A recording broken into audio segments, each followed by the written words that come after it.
Mais j'apprends avec tristesse que le monsieur sur qui on a tiré à Düsseldorf est un Africain, un Camerounais. Déjà, je vais dire paix à son âme parce que c'est quand même un être humain qui est mort. Paix à son âme et condoléances à la famille. Mais je vais donner mon avis par rapport à ce qui s'est passé parce que tout est dans la presse. Hein. Ce que je vais dire, je ne l'invente pas. Donc tout se trouve dans la presse. Au fait, selon la presse, on dit qu'il s'agit d'un règlement de compte.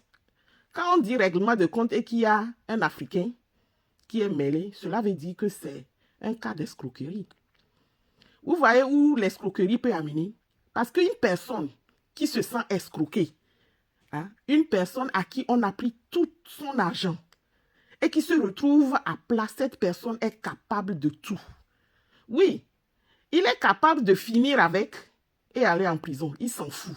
Parce que déjà, étant dehors, il n'est plus rien. Parce qu'on lui a tout pris. On lui a dérobé tout ce qu'il avait. Du coup, là où il devient très, très, très dangereux. Ce qui s'est passé dans les rues de Düsseldorf, franchement, ce ne sont pas des choses qui arrivent en Allemagne souvent. Même les Allemands sont choqués.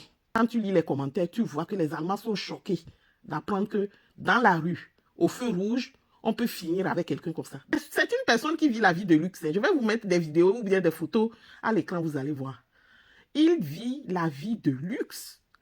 Des voitures de luxe sont à sa disposition. Les habits, les chaussures. Bref, c'est une vie quand même qui n'est pas une vie ordinaire comme nous autres. Nous autres qui avons décidé de vivre dignement et honnêtement sans regarder dans la poche de l'autre. Le champagne coule à gogo, le champagne à volonté, assis dans les chaises en or. Voilà la vie que la plupart des gens en Europe ne vivent pas. Ce n'est pas parce qu'ils ne veulent pas, mais ne peuvent pas vivre.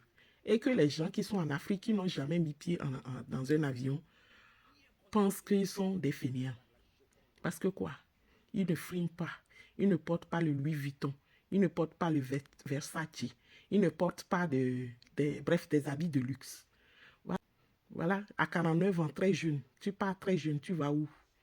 En tout cas, il a vécu la vie de luxe avant de partir.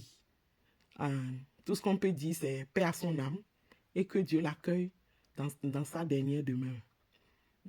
Parce que là, je vois qu'il a un petit garçon, un petit bébé de 2 ans qu'il a laissé comme ça.